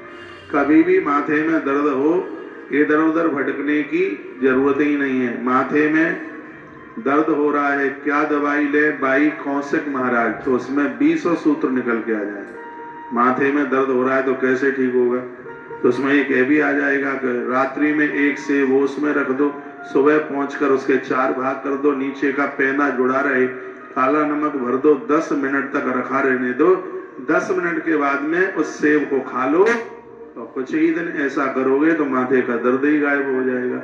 ये टैबलेट है, बेबलेट है, लेने की जरूरत ही नहीं पड़ी। जब भी आप गूगल पे जाकर के सर्च करोगे तो यह निकल करके आ जाएगा। गूगल तो पकड़ लेता है। अभी परसों के दिन कोई बच्चा मुझे दिखा रहा था, तो वो कहता है कि मैंने ऐसे ही डाल दिया था कि रेलवे प्लेटफार्म पर अभिषेक सो महाराज जी आपका ही नाम निकल के आ गया और तो किसी का निकला ही नहीं। मैंने कहा भाई मुझे तो शर्मिंदा मत कर ऐसा बोल करके। गूगल तो बहुत जल्दी पकड़ता है और आज यह गूगल बड़ा सहयोगी बन रहा है, उसमें बहुत स्कोप है। पहले तो मैं भी इसको उतना नहीं मानता था, लेकिन बाद में हमें पता चला कि ये गूगल ने पढ़ाई लिखाई तो की नहीं है, ना ये संस्कृत पढ़ा ना अंग्रेजी पढ़ा, तो इसमें आ कैसे जाता है। अब देखते देखते पता लगा कि हम लोगों की ही तो आवाज उसमें से आ रही है, हम जो बोलते हैं वो पकड़ता है, उसी में से वही तो वह है। तो उसका आप सहारा लेकर, मोबाइल 25,000 का खरीदा है तो उसका आप उपयोग कीजिए। 2 ही 3 मिनट बची हैं। आज यहाँ जितने भी पहुंचे हैं, बाहर मुझे टीवी पर सुन पा रहे हैं, साल में एक बार तुलसी सालराम विवाह होता है। आपके सहयोग से आप न चूकें और बढ़ चढ़ करके आज का कन्यादान गौ माता के लिए समर्पित होगा और आज ये ट्रैक्टर गौ माता के नाम होगा। बात की कोई पेमेंट बचे ही नहीं, तो उसमें आपको जो बने जितना बने, शादियों में भी जाते हो तो कुछ लेके जाते हो, तो उसमें आज गौ माता को आप सहयोग कर दीजिएगा। आज वैकुंठ चतुर्दशी है, आज का दिन बड़ा अद्भुत है और जो भी जिस हिसाब से जैसे भी आप कर सकें उसके साथ में गोवंश के साथ गौ माता के साथ जोड़िए। और आज और कल भी गौदान होगा ही। गौदान तो अगेन में भी बड़ा शुभ ही है। कल दीक्षा का भी कार्यक्रम है सुबह 9:30 बजे से। कल पूर्णिमा है, कल का दिन बड़ा प्रभावी है। जो लोग संतान नारियल के लिए आ रहे हैं आइए। तुलादान की बड़ी महिमा है, तुलादान हो रहा है, उससे भी आप जुड़ सकते हैं। और एक बात की प्रार्थना, यहाँ आते हैं तो घर से पराठे लेकर के नहीं आइएगा, नहीं तो मैं भी आपके घर आऊंगा तो अपना दूध बांध करके लाऊंगा, देख लेना। तो भोजन प्रसाद भंडारे की सब व्यवस्था है। कहीं भी आप वृंदावन में रहते हैं, प्रसाद आपको यहीं पाना होगा। वृंदावन की परिक्रमा मार्ग में आप निकलते हैं तो इतनी बड़ी भूमि कैंसर हॉस्पिटल के लिए आश्रम ने खरीदी है, बिल्कुल एकदम ऑन परिक्रमा मार्ग में है। और शायद आप परिक्रमा के लिए निकले होंगे तो आपने उसको देखा होगा। तो ये इतने सब काम आपके सहारे हो गए हैं, आपके ही द्वारा हो गए हैं। तो आने वाले 18 तारीख को भी होने वाले भूमिदान में, उसमें भी नाम आप अभी से लिखा दीजिए। जिस भूमि की रजिस्ट्री है उसी मिट्टी को हाथ में रख के संकल्प होगा। अगेन के महीने में जब तक हम हैं तब तक यहाँ आश्रम में, तब तक तो आप आते ही रहिए। जो अभी कार्तिक में नहीं आ पाए हैं, अगहन में आइए, सबसे मैं मिलूंगा। यहाँ से प्रसाद 2 मुखी रुद्राक्ष की मैंने बात कही है, गाड़ी में रखिए। 3 मुखी रुद्राक्ष बच्चों को, गाड़ी टकराएगी नहीं, एक्सीडेंट नहीं होगा। 3 मुखी रुद्राक्ष विद्या देगा, बच्चों को पहनाइए। 4 मुखी रुद्राक्ष गर्भिणी नारी के कमरे में रखिए, गर्भ में संतान खत्म नहीं होगी।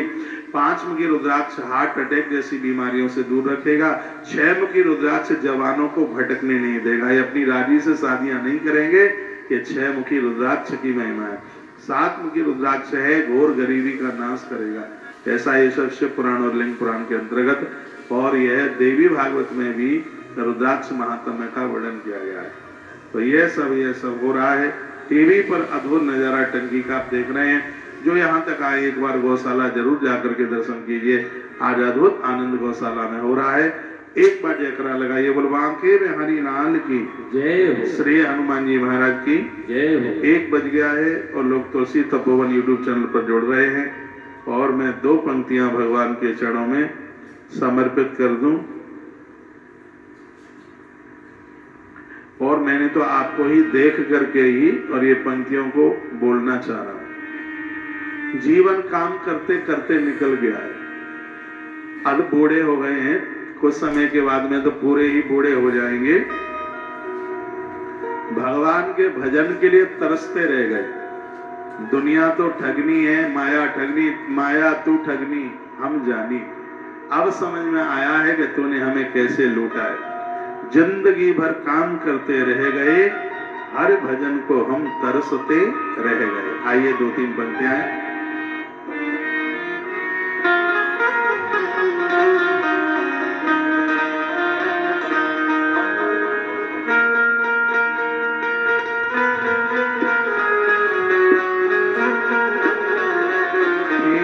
जिंदगी भर काम करते, जिंदगी भर काम करते,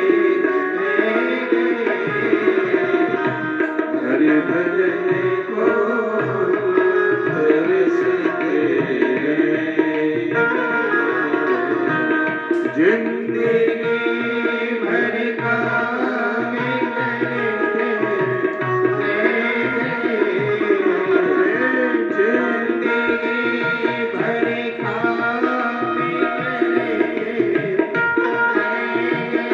तबले के वाले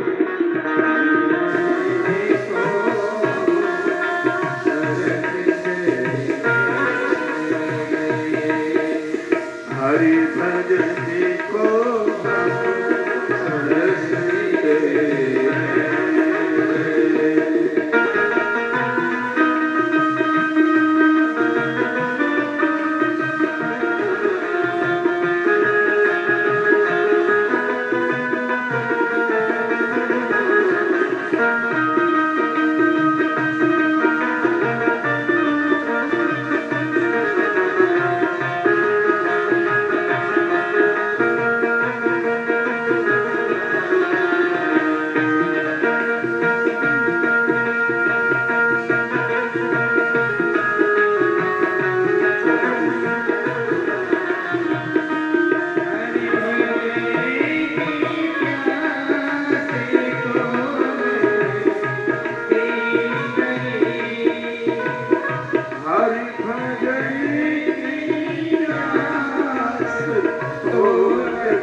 जिंदगी भर काम करते रहेंगे।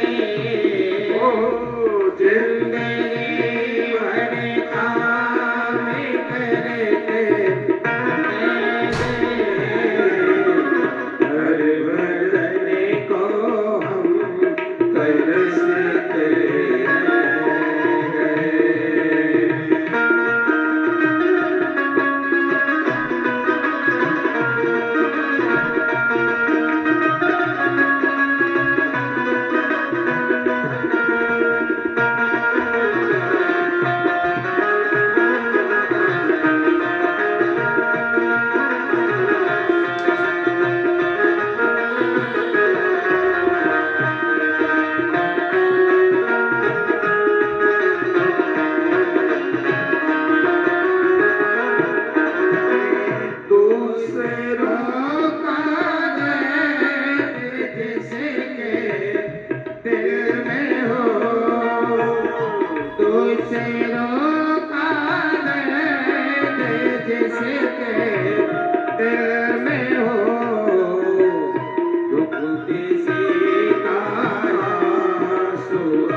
दुख किसी का आंसू अपने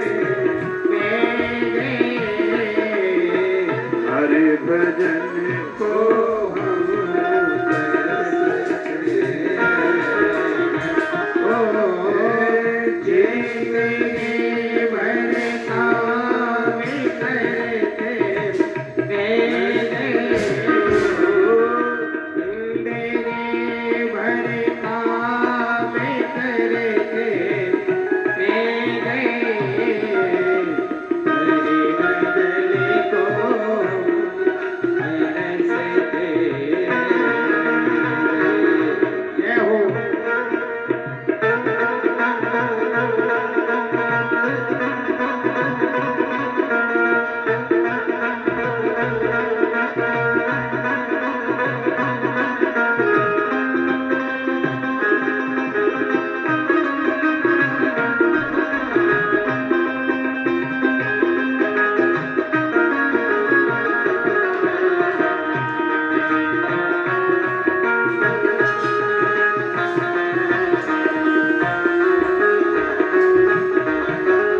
प्रभु को पाना सदा ही के लिए।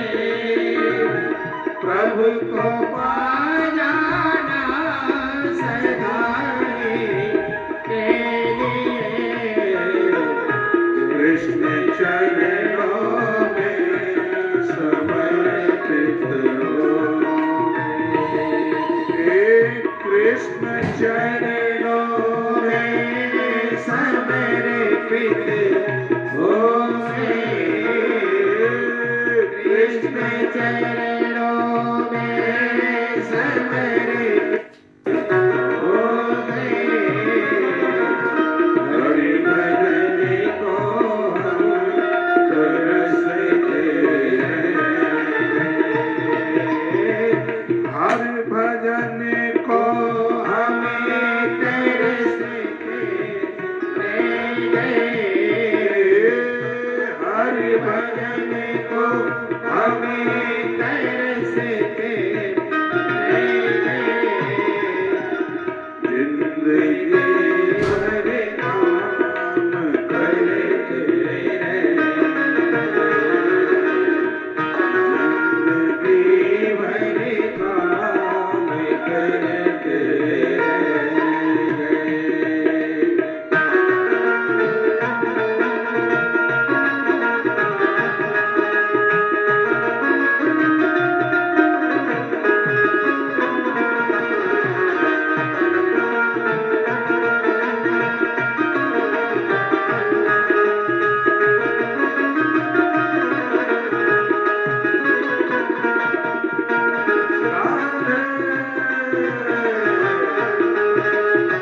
वासुदेव परागति मंगलम भगवान विष्णु मंगलम गरुड़ध्वज